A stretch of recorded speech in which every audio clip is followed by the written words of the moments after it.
Hello and welcome to ADHD Support Talk Radio.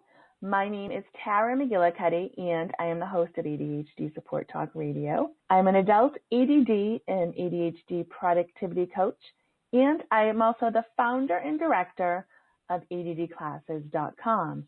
And at ADDclasses.com, we provide virtual support and education to people affected by ADD and ADHD. We offer free webinars. We have an extensive ADD audio library with more than 150 courses. And we also offer more in-depth support programs. You can learn more about ADDclasses.com by going to the website www.addclasses.com. And I'd just like to thank everyone who has taken the time to give me a review on iTunes. So if you're finding the show helpful, you can recommend it to other people on iTunes. And with that, I would like to welcome Deb Burdick to ADHD Support Talk Radio. In just a moment, we are going to be talking about mood, mindfulness, and adult ADHD. So welcome, Deb. Hi, Tara. It's great to be here. Okay. Before we get started talking about mood and mindfulness, can you let our listeners know a bit about yourself and how they can get in touch with you after the show? Sure. I'm known as the Brain Lady. My website is thebrainlady.com. I'm an international expert on mindfulness and ADHD. I'm also a best-selling author of several books. One is ADHD Non-Medication Treatment and Skills for Children and Teens. Another is Mindfulness Skills Workbook for clinicians and clients. I have also a number of CDs available on my website. I teach all-day workshops, and I'm a licensed clinical social worker and a board-certified neurotherapist, and I recently retired from private practice to focus on writing and speaking. And my interest in ADHD started because my own daughter was diagnosed with ADHD. She's now a very high-functioning adult. I couldn't be more proud of her.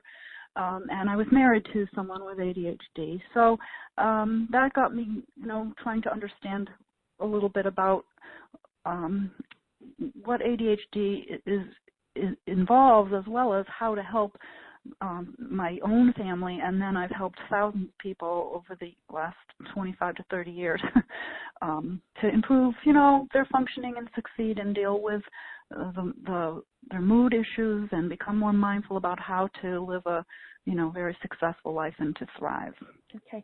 And what is your website, Deb? My website is www.thebrainlady.com.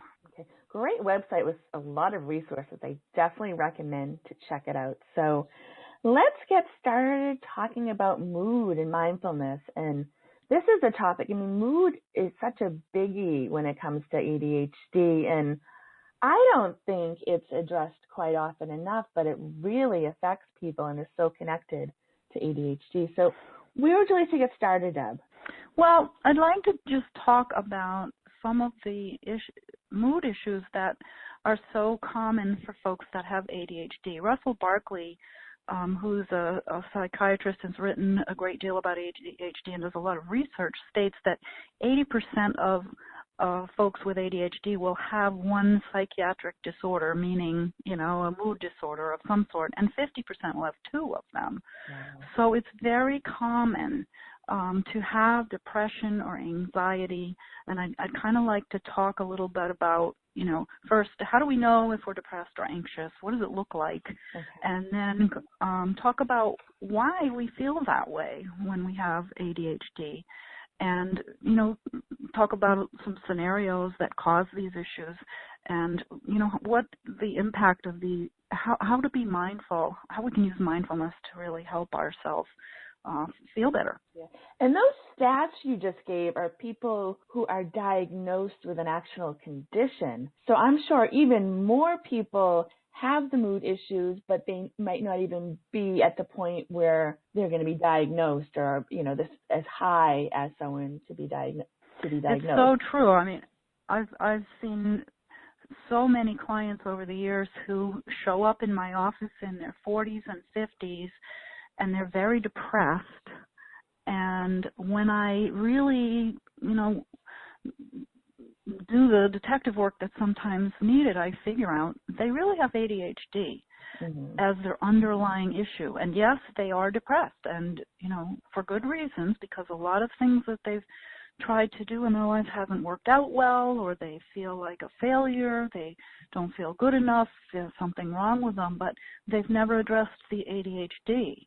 And so it's very commonly missed, very commonly. Okay. So what does it look like, or how can you tell if you're depressed or anxious or have the mood issues?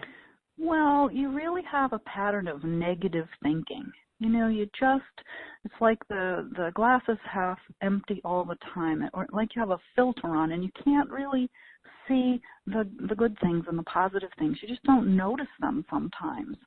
And you may feel sad. You may find that you just don't have any motivation. The things that used to give you pleasure don't give you pleasure anymore. You don't feel like doing anything. One of the symptoms of depression is poor concentration, which of course is the hallmark symptom of ADHD, but depression also impairs that. You may have fatigue, just can't get out of your own way, low energy, which is kind of, I'd say the majority of people I've met with ADHD typically have a lot of energy. That's wonderful. They may not be able to sleep, or they may sleep too much. They might actually be, they call it psychomotor agitation, where they're just kind of wired and can't calm down. They may have suicidal thinking, or maybe have attempted suicide. So it can be a very serious disorder, and it's very common for folks with ADHD, even kids, to end up feeling depressed because of what happens. This is a reactive depression to what happens in their life. It's not just sometimes there's just an organic depression that comes over people, and it's hard to pinpoint why it happened. But it's very easy sometimes to figure out why somebody with ADHD feels depressed. They can find it very hard to shake. They feel very discouraged and just really, dragging themselves through their day, and which makes doing what they need to do even harder than it already was with the ADHD. Yeah. When your brain's set up differently than the rest of the world, and you process things differently, and you're told you're wrong, and you're not doing things the way you want, it kind of makes sense to be depressed. I mean, if you weren't, then something might be abnormal. You wonder why not. Yeah. You often get the feel embarrassed and ashamed when you can't get things done, or you forgot to do something. You may have, that feeling of, feeling like a failure, like not good enough somehow. Oftentimes, self-esteem takes a hit. You just start having a lot of negative self-talk, and you have this inner critic that just harps at you all the time. You can't do this. Why do you think you can do that? You're stupid. And we need to address those things. We may give up. I've met a lot of folks over the years that have, they don't try to do something anymore because they are afraid they're going to fail.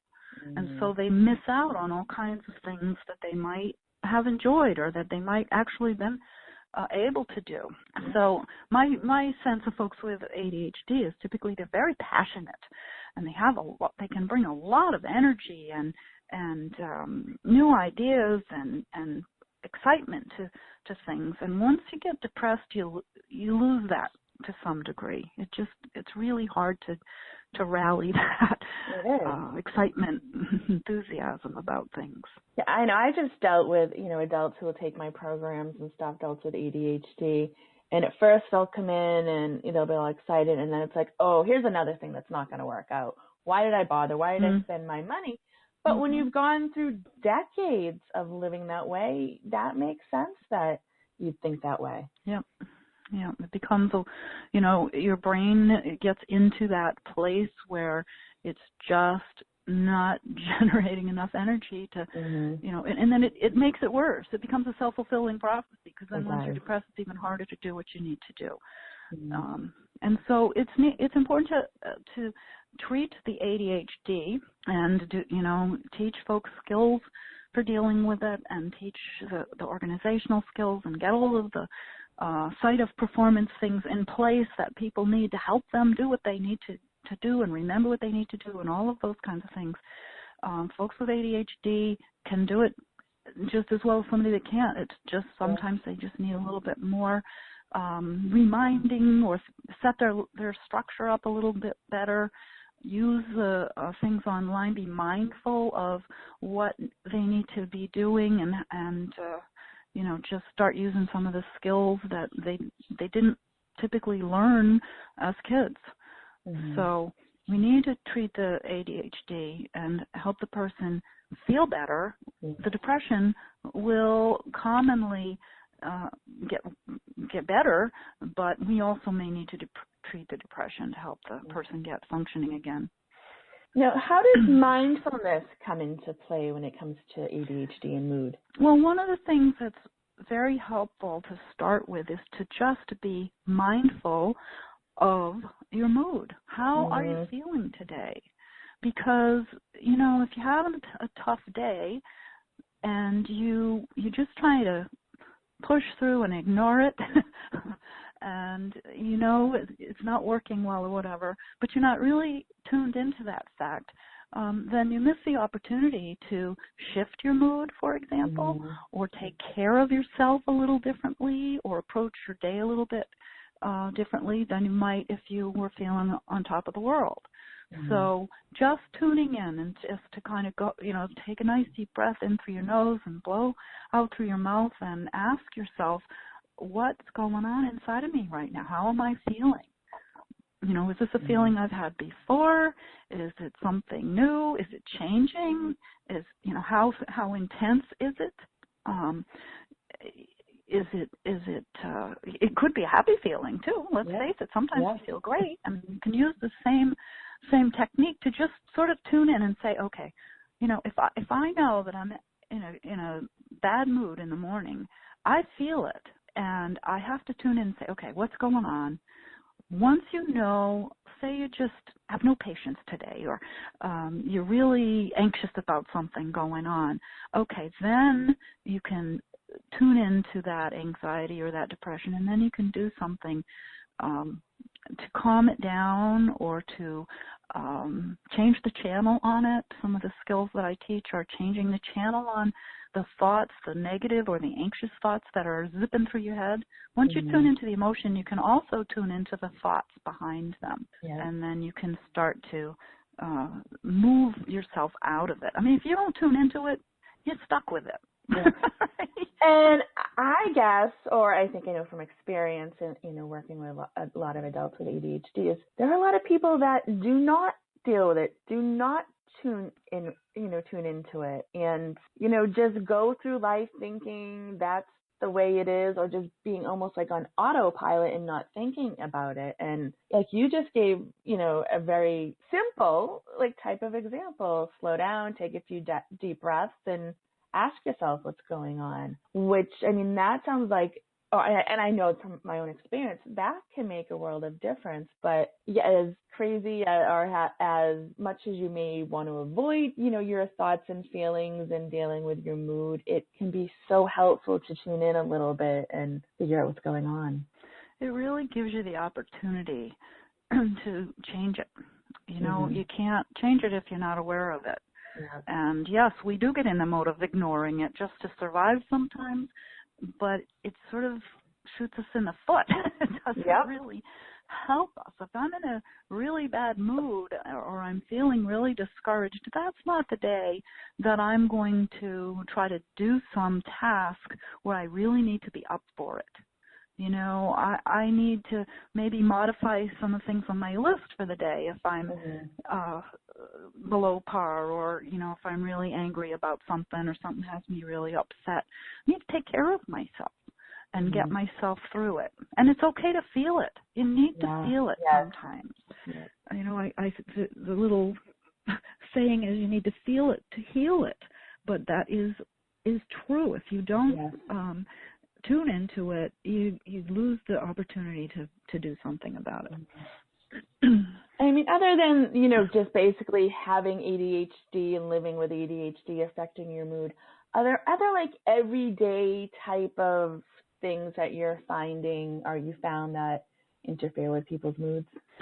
Well, there's sleep, right? If you don't get enough sleep, it sort of multiplies your ADHD symptoms and it slows your brain down enough sometimes. I mean, people, they've done research on the impact of sleep on our brains, and one study showed that if you sleep only 6 hours for 3 nights in a row, it's like having been up for 36 hours or something without any sleep. So your reaction time is slower, and it can be you can feel really depressed when you are you don't get enough sleep.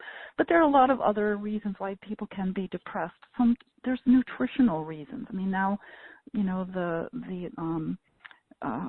functional medicine folks are really talking about food as medicine, and that what we eat can really have an impact on our mood and our sleep and our ability to pay attention, and as well as our physical health.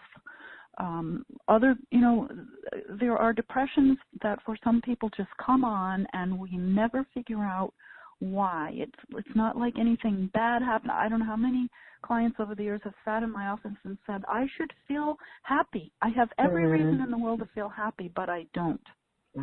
And that can be an organic depression that just settles over the person, and for some people, it's really severe. Other times, and I think I'd say more often with ADHD, it's a reactive depression, meaning something happened and you got depressed because it happened. You know, in general, maybe you lost someone, maybe someone died, maybe you lost a job, maybe you had something you were really looking forward to and it got canceled, or maybe somebody said something nasty to you. Maybe with ADHD, your boss is really unhappy with you because you're not getting your work done on time, or perhaps you followed, you thought you followed his instructions to the T, and when you got all done, your mind had wandered when he had said some important thing that you missed, and you did all this work and it wasn't what he wanted, or she. So, I think with ADHD, even in kids, I see it in kids, it starts early, that you feel like you're different from other kids or other people, and you start to feel like you can't do what you're trying to do because you weren't paying attention, or because you forgot to do it, or you got distracted or whatever. So it's very common with ADHD, and again, it's because of what's happening in a person's life. Not everyone, obviously not everyone, but it is more common. And the other is anxiety. We get anxious. When you know that you may have trouble finishing a project on time at work because you get distracted, or because you don't organize it as well as you might, or whatever, you start to get anxious and you start to worry that you won't be able to get it done. Anxiety, the symptoms of that are you worry, and you have a lot of anxious thoughts as opposed to negative thoughts and depression. And again, with anxiety, one of the symptoms is poor concentration. We also get this physiological response where your heart rate might be really fast, or you may have a panic attack, an anxiety attack, things like that, where you feel like you can't breathe, and your heart is racing and things like that. And of course, you can't sleep very well when you're anxious. It's hard to fall asleep. So with ADHD, again, it's typically reactive because you're worried about not getting something done, or anxious. Maybe you forgot to buy something your wife asked you to pick up on the way to home from work, and it happened so many times that now you're anxious about pleasing her because you're not pleasing her enough. Or maybe you're a parent and you forgot to sign a permission slip because you lost it for your child, and they were the only one in the class that didn't get to go on the school field trip. I mean, these things happen all the time. People with ADHD, and you miss an appointment. You just, you're afraid somebody will stop by when your house is a mess. I mean, there's so much to be worried about. And everybody has some of that. But when you have ADHD, I think there's just, because of all the challenges, it's even more prevalent. And what about like what's going on in the world? People with ADHD who are watching a lot of news or paying attention to the negativity in the media. Do you think that affects the mood of someone with ADHD? It absolutely does. I think it affects the mood of lots of people. I think the main issue, a root problem there is that we feel so helpless. Yes. When we read the news and we see things that are going on, and then, I don't know about you, but on Facebook you read completely contradictory things about the news, and so you're not really sure what to believe, and you're wondering how it's going to impact you and maybe your finances or maybe your health care or whatever, and of course that's going to turn it up even higher. And being mindful of some of that is important to understand that it turns out a lot of stuff isn't true, or we've gotten sort of a mixed up version of it that doesn't have all the facts. And when I like to go back to the source of these things, like if somebody says, I don't know, a politician said something, I want to go see what they said. I don't want to see what this person said they said. I want to go see the report or, actually what happened, and typically it calms me down to do that. Yeah. So there's a lot of that out there now, certainly with the transition to new presidency and all the things that are going on out there will cause that. Yeah. So it's important for folks with ADHD to be mindful of how they're feeling. And then look at, why do I feel this way? I'm just going to say, for the most part, anytime I've talked with someone with ADHD that is depressed or anxious, they have darn good reasons to feel that way, right? Their feelings are valid. Yes. And so, not that I want them to, that doesn't mean I want them to feel that way anymore, or that I'm not going to help them get out of that feeling, but for the most part, if they would, I would wonder why they didn't feel that way. If they didn't, Now, Deb, we're actually getting towards the end of today's show. Do you have any final thoughts that you'd like to leave people with? And could you definitely make sure you give out your website information again? Yeah, I just want folks to understand that the mood issues with ADHD are common, but there are lots of ways, skills, methods, treatments to help you improve your mood. And mindfulness is one of the really great ways to just change the state in your mood and in your body. And my website is www.thebrainlady.com. If you go there, you will see lots of resources, including the Mindfulness Toolkit CD. It's also available on MP3 version. But just doing some of those skills, and just listening to it and going with it and doing what it's leading you to do, can definitely help you, give you some skills to manage the mood and maybe shift right out of the mood. Okay, great. Well, thank you so much, Deb Burdick, and thank you to everyone for listening. Be sure to stop by the new ADHD Support Talks support area over at Patreon at patreon.com/ADHD support, where you will be able to listen to a tip from Deb about how to deal with mood and mindfulness. So thanks again, everyone, for listening. And if you're listening to us on iTunes, be sure to stop by our website at ADHDSupportTalk.com. Thanks again.